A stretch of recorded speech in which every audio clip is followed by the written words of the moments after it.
নমস্কাৰ মোৰ প্ৰিয় বন্ধু বান্ধৱীসকল কিছুমান ফাইকাছ গছ ডিজাইন কৰিছিলোঁ মই এজোপা ফাইকাছ গছ ওপৰত এটা বল আৰু দুটা ডাল জইন কৰি দিছিলোঁ আজি ভাবিলোঁ ইয়াক পুৰিং কৰি দিওঁ ডালবিলাক দীঘল হ'লে দেখিবলৈ বেয়া লাগে এই কাটি দিছোঁ আজি পুৰিং কৰি দিছোঁ কিছুদিনৰ পিছত ইয়াক দেখি খুব ধুনীয়া লাগিব আপোনালোকক ভিডিঅ' কৰি দেখাম গছজোপা ডাঙৰ হ'লে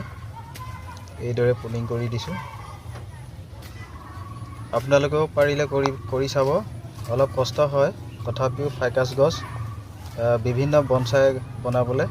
অতি সহজ এয়া চাওক আৰু এজোপা ফাইকাছ গছ জেওৰাৰ দৰে ইডালৰ লগত সিডাল জইন কৰি দিছিলোঁ আজি পুলিং কৰি দিছোঁ ইয়াক জোপোহা চাপ বনচাই চাপৰ কৰি ৰাখিছোঁ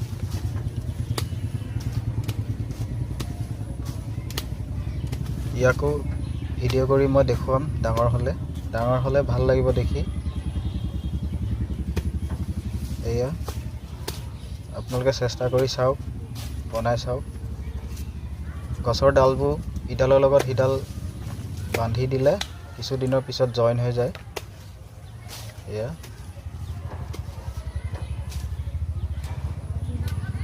এইদৰে মোৰ ভিডিঅ'বোৰ চাই থাকিব আপোনালোকে এইদৰে দি থাকিম কেনেকুৱা পায় কমেণ্ট কৰি জনাব আজি ভাবিলোঁ ইয়াকে আপোনালোকক দেখুৱাওঁ আজিলৈ আহোঁ ধন্যবাদ।